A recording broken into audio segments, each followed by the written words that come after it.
Part 1. You will hear a new student, Tom, talking to a student representative called Rachel about university clubs. You now have 30 seconds to read questions 1 to 4.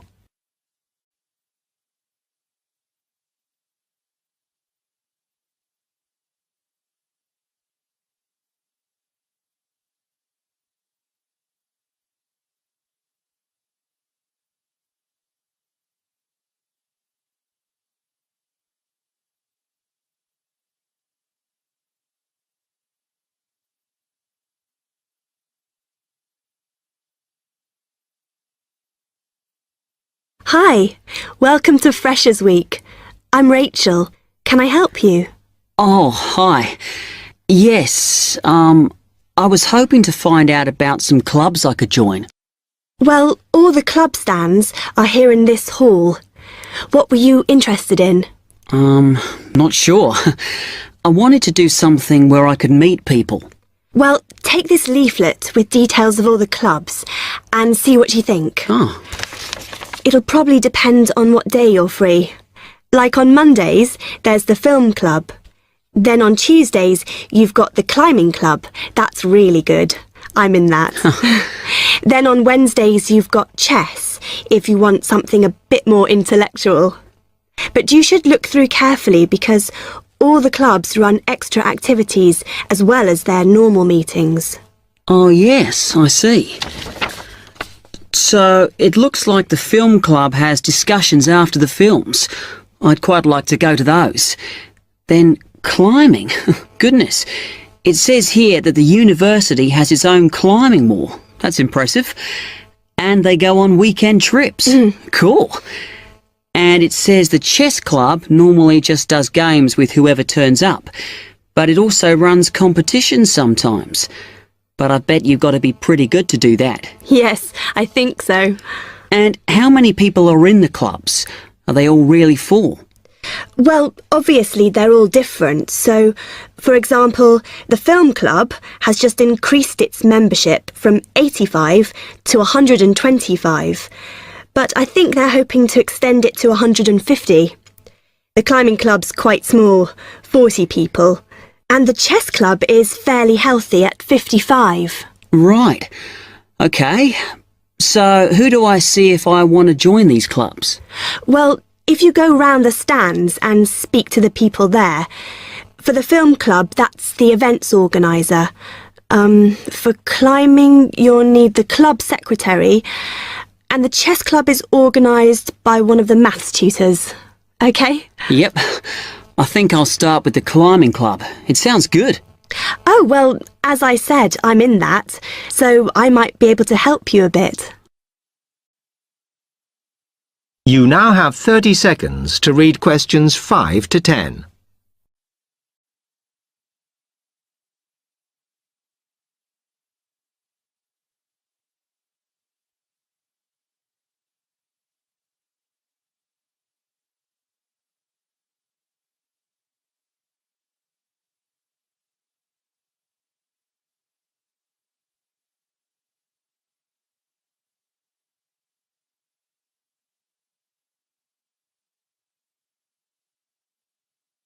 Okay.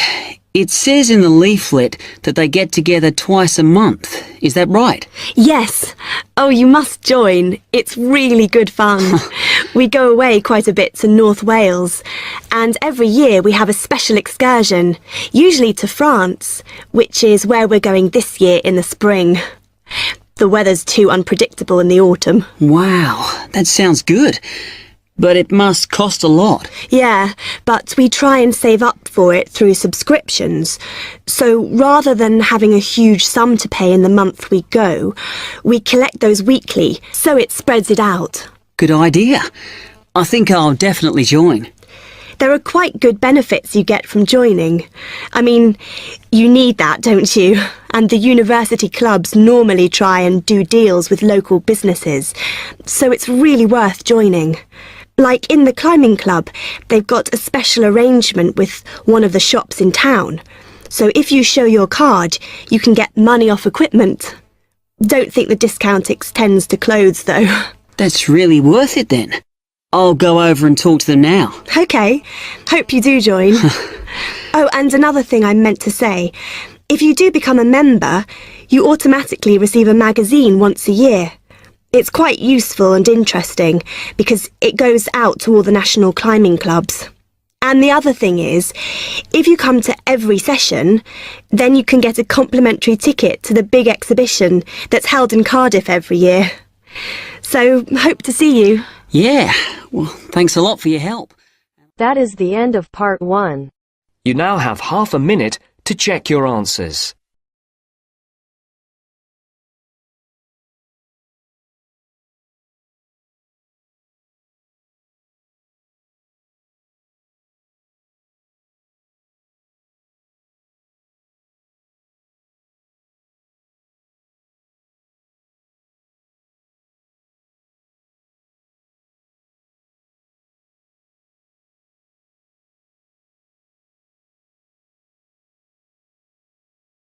Now turns to part 2. Part 2. You will hear an accommodation officer telling students about different halls of residence. You now have 30 seconds to read questions 11 to 15.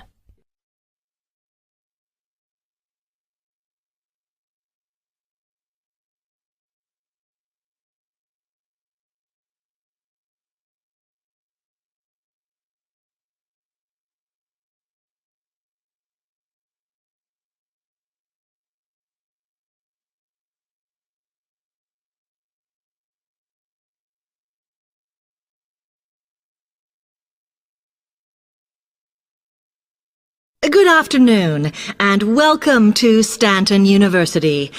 I'm here to tell you about the various halls of residence we have available, should you choose to come here. We aim to offer accommodation in halls to all first-year students, and you'll find there's a good variety to choose from. First of all, there's Brown Hall, which, as you'll see, is not the most modern of buildings, but it is very popular with some students. It's got a good sense of community, some nice refurbished kitchens, and unlike the other halls, it has recently had a gym built in its basement. Another option is Blake Residence, which is built like a large house, and so everybody cooks and eats together.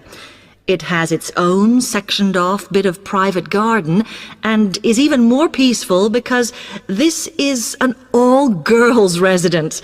Although, of course, boys are allowed to visit the hall and, I understand, frequently take part in cooking dinner. The largest hall we have is Queen's Building, and this has been upgraded recently. The original parking area has been built on so that the hall now has a large common room, and each bedroom now has its own shower room, which many students regard as a real bonus. A further option is the Parkway Flats, which won an award for design in its day. And this building now has a preservation order on it. This has meant that only a limited amount could be done to upgrade it, and the surrounding area is important, so parking is not permitted around the flats. However, the flats do have many extra facilities, such as a special computer room, a small library, and a self-service restaurant. The cost of breakfast, lunch and dinner is covered in the fees for this hall, so it does look a bit more expensive. The last residence we can offer you is Temple Rise, which again is slightly more expensive than other halls as the rooms are larger. This has got very lovely views across to the coast, and this more than compensates for the fact that bathrooms here are shared between 6 students. However, the hall has domestic staff who clean the rooms once a week, so this is perhaps an attractive option for the messier amongst you. You now have 30 seconds to read questions 16 to 20.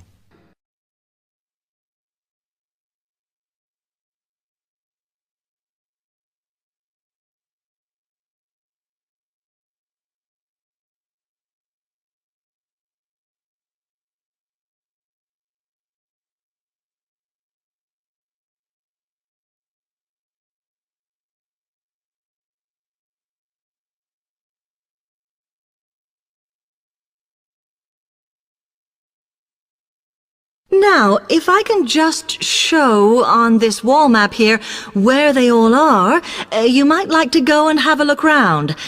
If you come into the main university entrance, at the first junction, you'll find that Brown Hall is on the corner opposite the theatre. So you're nice and near the station here, though I think it can get a bit noisy with traffic. The same applies to Blake Residence, which is directly facing the junction to the university entrance. These halls are often used by medical students and such like, as they're out all day, so don't notice the noise. Anyway, if you then walk along Campus Road towards the main circle, you'll see the library on the corner, and Queen's Building is just past that as you head north. You will find that it is quieter here, and you may get fewer visitors. By the way, the circle is quite a feature of the campus, as it's set into the hills and has a brand new sports center in the middle.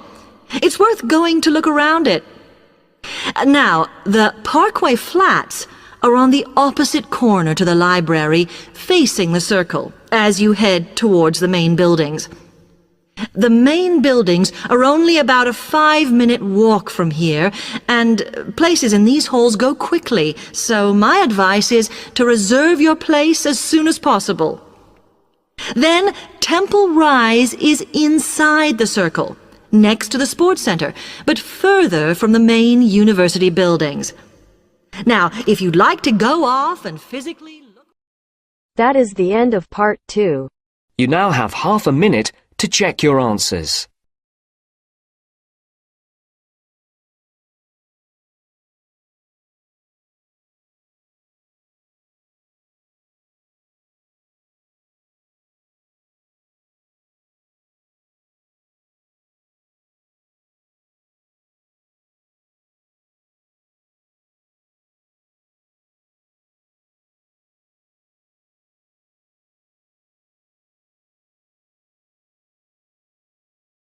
Now turns to part 3.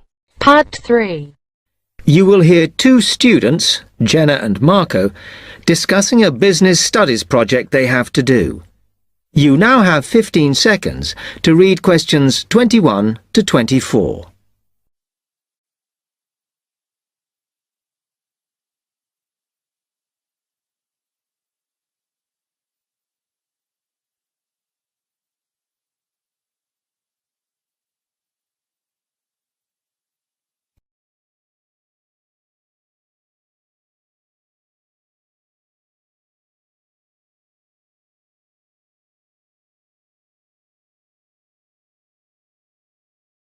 Come on, Marco. We've got to get on and sort out this project for Professor Buckley. Hang on, I want to make sure we've got all the information. Now, where are we? Well, today we need to sort out exactly what we're going to do and how we're going to divide the work up. Okay. How long have we got, by the way? The end of term is April 6th. And he said to hand it in on week 8, so that's March 25th at the latest, because the beginning of that week is the 21st, so not long. Right. Have you got the notes there? Yes. He wants us to do a fairly small-scale study, like the last one, on whether or not businesses were offering more benefits to staff. And we've now got to look at the rise in older workers. It should be fairly straightforward. Yeah, as long as we keep it small. Who's marking it? I don't know. Sometimes he gets the PhD students to mark it for him. Oh, actually, it just says here, a senior lecturer. I suppose it's too much for Professor Barclay to do them all. Yeah. Anyway, how are we going to go about this? Well, we have to decide how big we want it to be and who... Yeah, but I think we must sort out a timetable for the project. Otherwise, nothing will get done. Okay. Do you want to do that? All right. I'll do it as soon as we finish here. Read questions 25 to 30.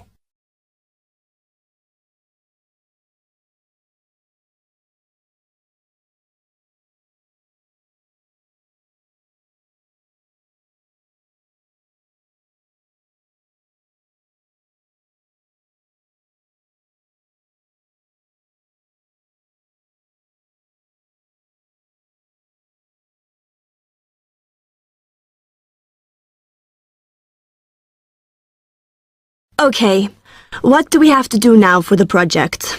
What's the best way to go about it? Well, Professor Carter suggested we set up a focus group to get some in-depth interviews, but I think that'll take a lot of time. Yeah, I agree.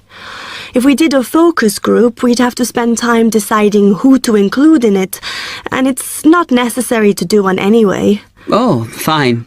And if you agree, I think we should get in touch with the businesses on the list Professor Carter gave us and ask them if they're prepared to participate.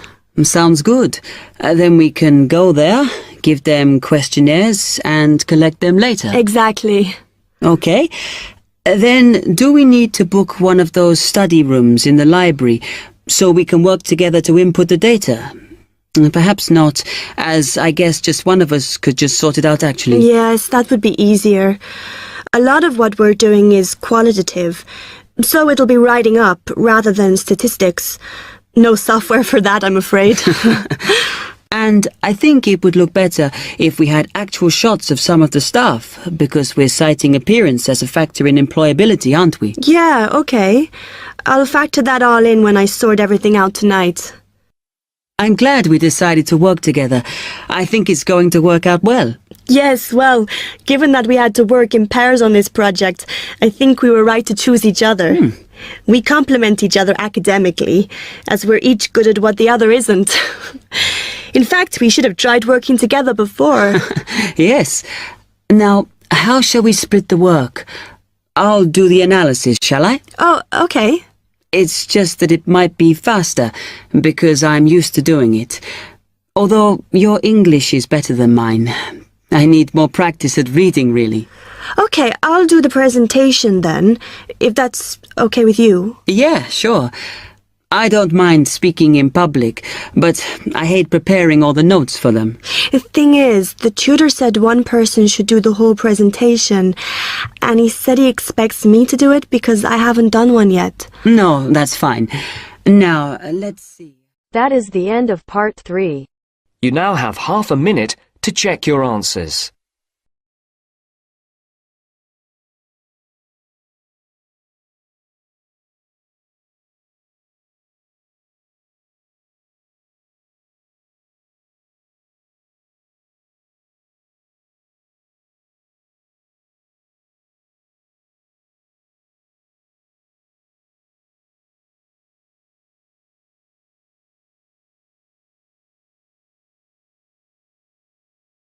Now turns to part 4.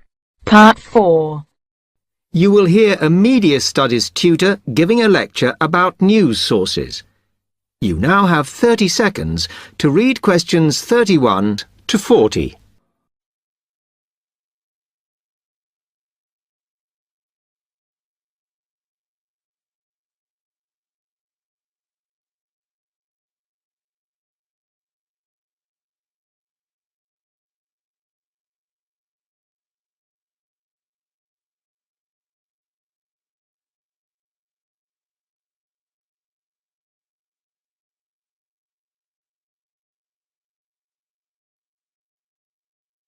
Okay, now many of you will have heard about the predicted death of newspapers, as people increasingly access the TV and the internet for their news. Today, I want to look at the USA, which has very advanced news sources, to see if this is actually true. In the USA, the main news sources without doubt are TV, the internet, and the press. That is, traditional newspapers. And although they are each surviving and growing, they are also changing. Obviously, TV news has been around for a while, and the early evening bulletins, when people get in from work, are very popular. I suppose we traditionally think of the morning newspaper arriving on our doorstep with the daily news. Interestingly, this is not borne out by the statistics, which show that readership in the U.S. is much higher when people have time to relax, when they're not working, especially on Sundays. The internet is also a popular weekend activity, but shows no variation with weekday access. So people are using the different sources in different ways. Interestingly, local radio has been hit less by the grip of quite strong local newspapers than by the internet, which is seen to offer a better regional service. But just because the internet is seen as the new force in news media does not mean it is dominant. Television has, of course, been global for a while. But now technological changes, which have fueled the rise of online news, have also allowed newspapers to print and distribute editions across the world. In fact, Internet news, which is seen as the big competitor for traditional markets, does not offer that much variety.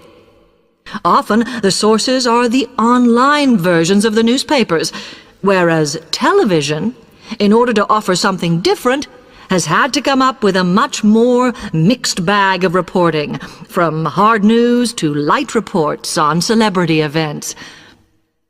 Another issue is reliability. The internet is virtually unregulated, so anything can be reported there, whether true or not. Journalists on newspapers have fought a long, hard battle to fight intervention and to retain the freedom of the press. Television, however, is seen as critical to political power and has become subject to harsh controls about what it can or cannot say. Now, one very critical factor in keeping newspapers alive and well in the USA has been their approach to advertising. Obviously, newspapers are heavily dependent on advertising revenue, and they have become more and more imaginative in what they offer, in order to make sure that advertisers use them and not other news sources. This has meant that, contrary to popular belief, newspapers now have a significantly higher profit margin than the rest of American industry. So, how have they managed to raise advertising revenue in this way? Well, they have put a lot of effort into developing and maintaining a very strong association with the retail trade. And they've come up with a winner. A critical tool in their sales plan has been suggesting that the adverts they run can have vouchers. This has been enormously effective because they have found that not only do more people buy the paper to get the discounts, but also that this inevitably means much higher sales for the clients who advertised. As well as doing this, the newspapers have also introduced aggressive sales campaigns over the last few years. This has resulted in a significant and continuing rise in the number of advertisers prepared to pay the extra for full-page ads. So, what I would like to move on to... That is the end of part 4. You now have half a minute to check your answers.